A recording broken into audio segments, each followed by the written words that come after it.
So good morning and welcome. My name is Reverend Dr. Ron Fox, and welcome to the Sunday celebration for the Center for Spiritual Living Space Coast. This would be a good time, if you haven't, to turn off your phones or turn them on manner mode. If there's anybody watching this week that's never been to a service for the Center for Spiritual Living, we believe there's one God, many paths to that God, and we're here to love, honor, and support you, no matter what your divine path is. And the Center for Spiritual Living Space Coast is a safe haven for people of all beliefs and lifestyles, whoever you are and wherever you find yourself on your journey of faith. You're welcome here. Our practitioner this morning is Jeannie Panic, and I will be the reader. And I only have two quick announcements. We're still doing our book group on Tuesdays. We're doing Tuesdays with Maury, which actually I'm going to speak a little bit about this morning. It's 2 o'clock on Tuesday. Anybody's welcome to join. And the only other announcement is next Sunday is the end of daylight savings.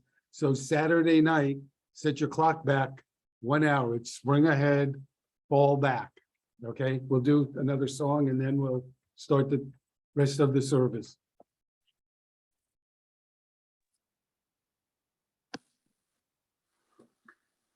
Let us take this moment to come together in love and joy and the expression of freedom.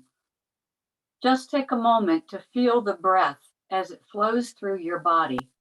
Take a breath in, hold it for a moment, and then release. Feel the joy of release.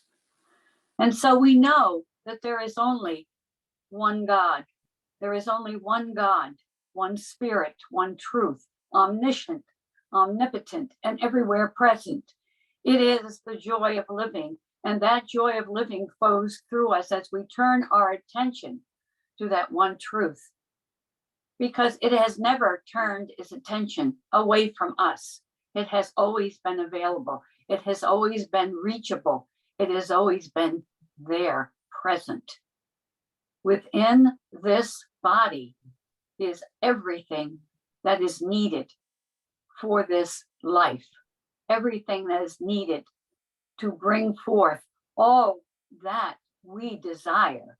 It is within us. It is the truth of God, the joy of God, the freedom of expression of God as each one. And so I am grateful this morning to be here and to give joy and love to the Center for Spiritual Living Space Coast, and to acknowledge Reverend Dr. Ron Fox and his message this morning that opens hearts and minds and brings us into a greater awareness of the truth of who we are, that brings us into this understanding that the joyful living of life is ever available and within reach of each one. I'm grateful for this opportunity to witness this joy right here and right now in the expression of life that is ever available. And so I give thanks and praise for this understanding, and I release it into the great I am that always says yes. And so please say with me, and so it is.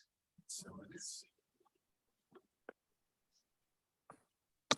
So good morning again. And I'm going to do the reading, and I want to give credit to my friend who wrote this. His name is Tom Brown, and he's an absolutely wonderful writer. And I'm sure Tom wouldn't mind if I say this. We met when Tom was a prisoner in Arizona, and I would go visit him. And he's a really wonderful person who just celebrated his 90th birthday. Probably didn't want me to say that, but the title of the reading is The Path to Joy. Just before she died, Elizabeth Kubler-Ross was interviewed for National Public Radio. She said she was at peace with herself. Her body had worn out and she was ready for death. I was struck by one remark she made. I'll dance among the stars, but I wish I had danced more down below. Well, we all underestimate our need for joy. If we aren't careful, we live our lives as if our schedules are our lives. We cross one thing out after another. At the end of the day, we've completed our chores, but we haven't necessarily been present for our own experiences. So often we focus on what is wrong and what we don't have, and we let that determine the course of our lives. What if we chose instead to focus on what is right, on what brings us joy, on what fulfills us? What if we choose instead to be joyfully determined? Boundless joy is natural to infants who smile for no reason, laugh for fun, and play for play's sake. This joy is also natural to our unconditioned self. It needs no reason, no special equipment, no money, no perfect moment, no permission, no justification, and no ideal circumstance. Being joyful is about folding back into something already innate in us. To answer the call to joy means that in the midst of grief, despite uncertainty, our reluctance to challenge the status quo, we still choose to respond to our soul's stirring joy calls to us in our uncertainty and bears its fruit in the very garden of our limitation. It emerges when we risk revealing ourselves. The path to joy relies on our capacity to connect with what matters, to feel the pulse of life that ties us to all that is. So my title this morning is Joyful Living. And I want to begin with something from the Dalai Lama. Somebody asked him years ago, what surprises you most about humanity? And he responded, man, because he sacrifices his health to make money, then he sacrifices his money to recuperate his health. And he is so anxious about the future that he does not enjoy the present. The result being that he does not live in the present or the future. He lives as if he is never going to die, and then he dies never having lived. I'm gonna come back to that. But Barbara DeAngelis, in one of her books, she says kind of the same thing. She says, you know, we spend our lives preparing for the future rather than enjoying the present. So we end up postponing happiness. We lose our ability to appreciate and experience joy. So we miss the joyful moment. And I'll give you a couple of examples. I'll be happy when I get the promotion. I'll be happy when we get the new house. I'll be happy when the kids get married. Fact is, joy is an inside job. We experience joy because of how we live each moment of our lives. And what we need to do is to focus on the journey rather than the destination. Joy is found in doing whatever it is that we're doing in the moment. We spend so much time living for tomorrow, we aren't mindful of the present moment. And I should have written down the title, but I didn't. In one of Wayne Dyer's books, he talks about a lot of other authors, and he has quotes from them, and then he expands on it. So one of them is Herman Melville, and he has this quote from Herman Melville. For as this appalling ocean surrounds the verdant land, so in the soul of man there lies an insular Tahiti, full of peace and joy, but encompassed by all of the horrors of the half-lived life. And Wayne Dyer goes on and he says, how horrible it would be to face our death, knowing that we only lived half a life, that we avoided doing what our heart called us to do. And doesn't that sound exactly like what I just read from the Dalai Lama? They're both saying the same thing, and Barbara DeAngelis is saying the same thing, that so many of us die without ever having lived. And Dyer asks the question, what does your heart tell you to do? You know, I said before, we're doing the book Tuesdays with Maury in our book discussion group. And the book was written by Mitch Albom, who was a student of Maury's when he was a young man. And Mitch had, you know, like so many of us when we're young, had these dreams of what his life was going to be like. And the dreams kind of fell to the wayside. And in the book, he intersperses what was going on with his life with what his mentor and the teacher that he loved is teaching him as Maury is dying from ALS, Lou Gehrig's disease. And Mitch writes about himself. He asked the question, what happened to me? I traded lots of dreams for a bigger paycheck.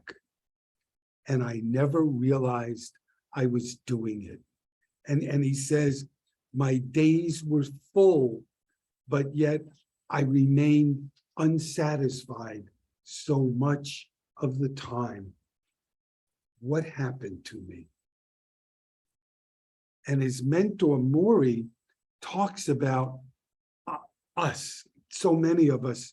And he said, so many of us live a meaningless life because we chase the wrong thing. And he said, you get meaning not by chasing things from outside, you get meaning by loving others and by devoting yourself to what gives you meaning and purpose. And he said, ask yourself, am I being the person I want to be? And he goes on and he says, people are always hurrying because they have no meaning. So they're looking for it on the outside. They're looking for it for their next car, their next house, their next job. And then when they get it, they find that it's still empty. It really doesn't satisfy them. You know, the fact is, no one but you is responsible for your life. Only you have the power to determine what kind of life you're going to live. Other people can influence you and other people may influence you, but only you have that power. I say this a lot. Each one of us is a spiritual powerhouse. We might not always realize it, but that's the truth of our being.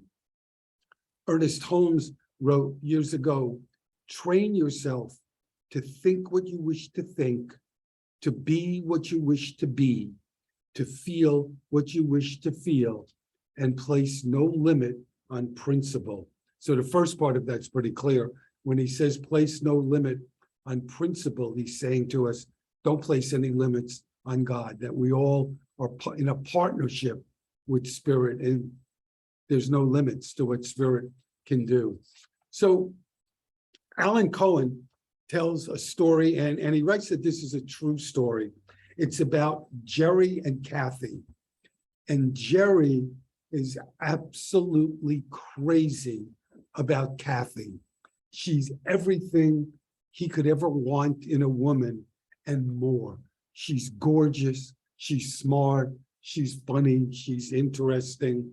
And he wanted to ask her out, but he didn't think he was good enough. So he kind of finagled his way into being Kathy's friend.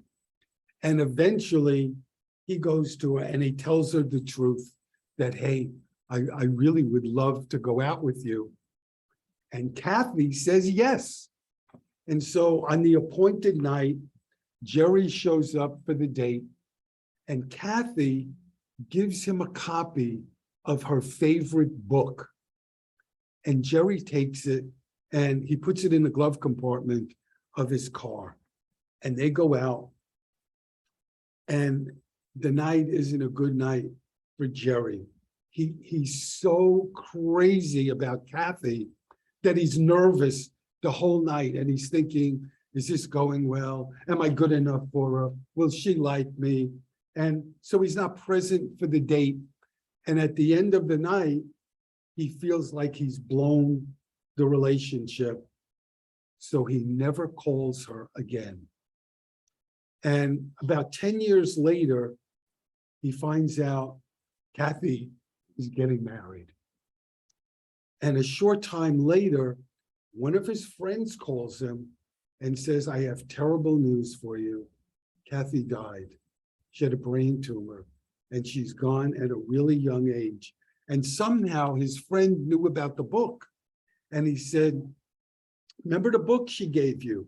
And Jerry said, I never opened it. And his friend said, she wrote you a message in that book. Go read it. And he said, Jerry asked him what it is. And he said, no, you go read it. And Jerry pulls out the book. And what Kathy had written to him was, Jerry, it's tonight or never. So Jerry didn't feel he was good enough for Kathy, but Kathy thought Jerry was good enough for her. And here's the point that Alan Cohen makes. He said, we all have a Kathy. We all have a Kathy, something we think will bring us great joy, a vision of how wonderful our life could be, whatever it is. And he said, it all depends on one question. Are you willing to give it to yourself? If you've got that, and and it gets back to what Wayne Dyer was saying, what is your heart telling you to do? Are you willing, whatever your vision is, it's not necessarily a person, but it's something you want from your life. Are you willing to go out and get it? Are you willing to give that vision, that quote, quote, Kathy, are you willing to give it to yourself? So Rabbi Byron Sherwin wrote that pleasure doesn't produce happiness, that there's something more that's required. And he said, but what? And he answers the question with a quote from Helen Keller. And Helen Keller wrote, many persons have a wrong idea of what constitutes true happiness. It is not attained through self-gratification, but through fidelity to a worthy purpose. And so I thought I'd share with you a couple of examples of happiness. And they've done studies. I never read this before. I found it so interesting. They've done studies on the changes in happiness between lottery winners and amputees. Now, you'd never think, I would never think that they would do a study like that, but they have done it. And what they found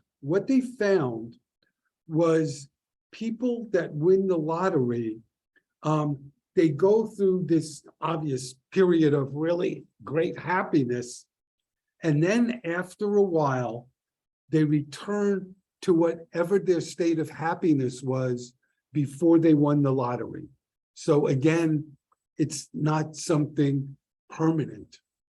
And what they found with amputees is they go through a period of adjustment and a period of grief, but they too, after a while, go back to whatever their state of happiness was before whatever was amputated from them was amputated. The point being, happiness is an inside job, whether you have something wonderful like I've never done it, but I assume winning the lottery would be, or even something difficult like losing a limb. The other thing, fame doesn't guarantee that you're going to be happy or joyful. And I saw a quote from Eddie Murphy when he first became famous. And he said, now that I'm famous, how come I'm not happy all the time? And I didn't write it down here, but Jessica Savage, some of you might remember, she was an up and coming news person. And she wrote, I've never been more famous and my life has never been more of a mess. And I saw something, I guess, I'm not sure this is a true story, but It's about a congressman who lost his seat. He was voted out of office, and he belonged to a club, and he went to the club to have lunch one day, and he always had a favorite table, and the table was empty. And he said to the maitre d', I'd like my table. And the maitre d' said, can't have it, sir. And the congressman said to him, do you know who I am? And the maitre d' said, no, but I know who you were. The point being, again, it's outside. And then I just thought of this tale on me. A few months ago, I had my car repainted, and they did a beautiful job. I mean, I was so thrilled with the job they did. I called them up and thanked them, and people would see it and say, oh, friends, they did a great job. And I was so happy. And then I pulled in somewhere, and when Becky and I came out, guess who had a scratch on his car? And all of a sudden, it wasn't so happy, with me. And the point being, again, it was an outside thing. And when you have outside things going on, they can come and go. When the joy comes from inside, it's there because it doesn't depend on anything from the outside. For real joy, we need to go deeper.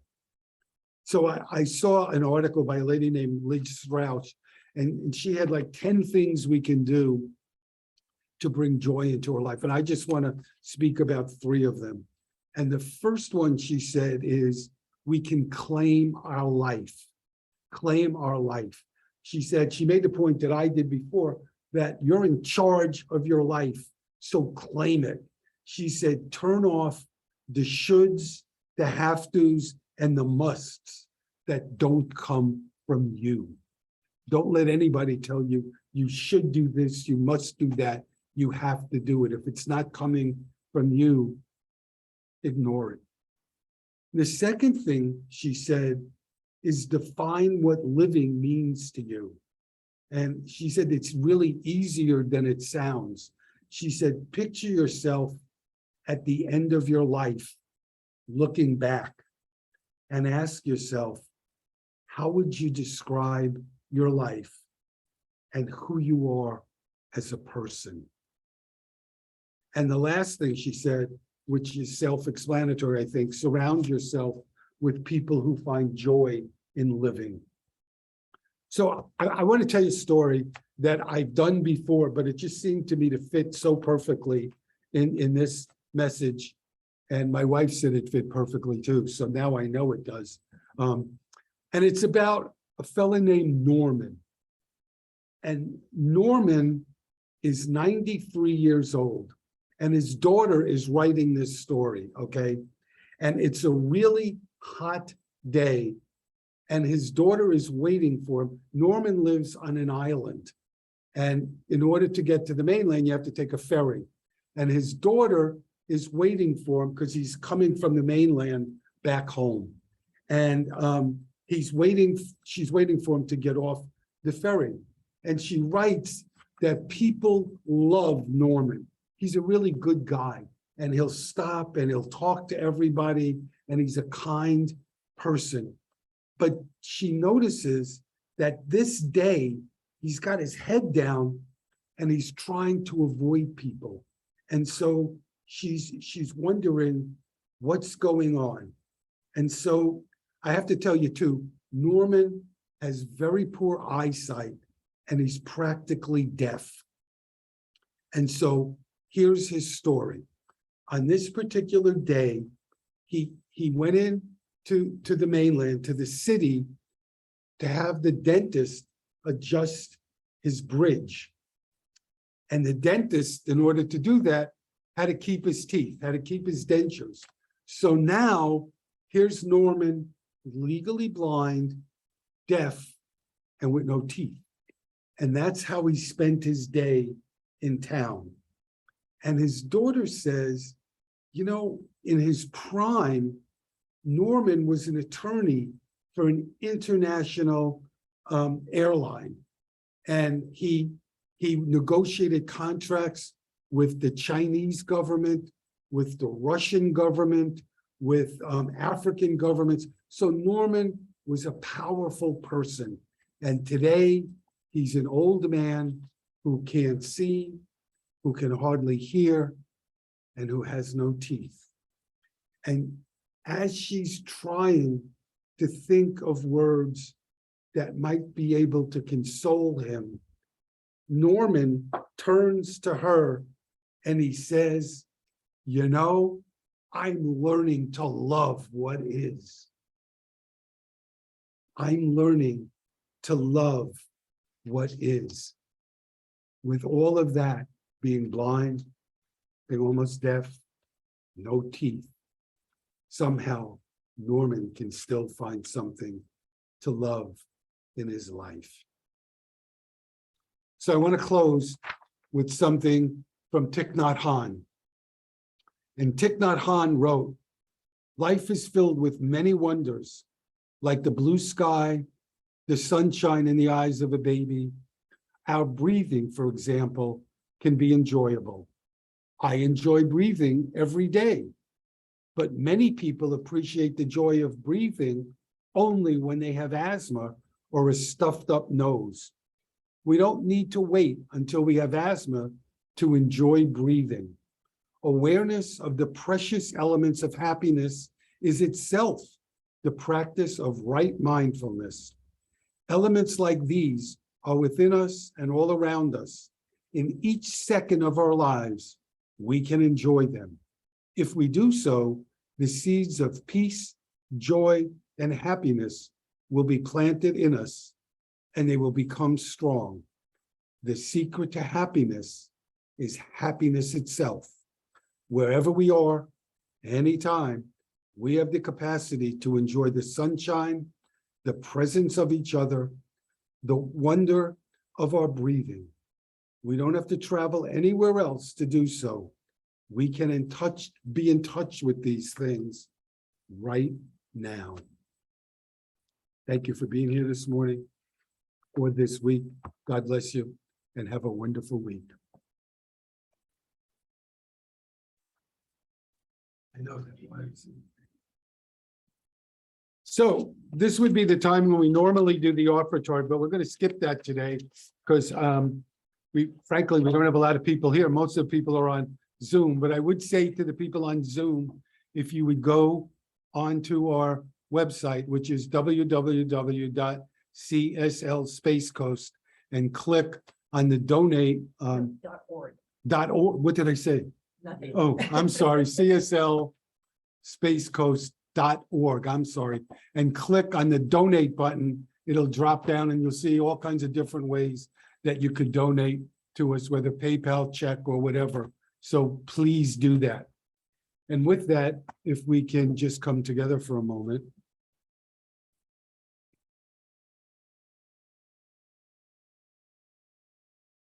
We can just know that there is one life.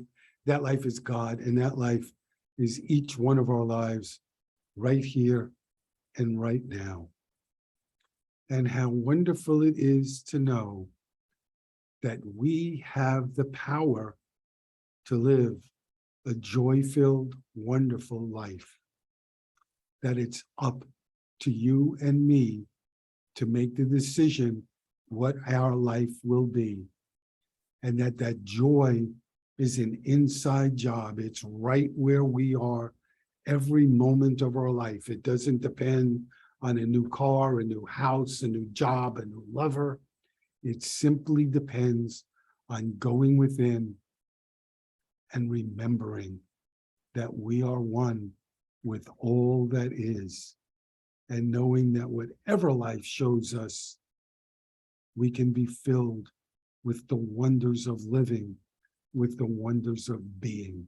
It's all within our power, that you and I are spiritual powerhouses with the ability to create a wonderful, joy-filled life. And for that, I give thanks, and I release the word and let it be, and so it is. And so now we're going to do our closing song. And then we'll do our closing affirmation. And for those of you that want to stay on and chat, we'll do that too.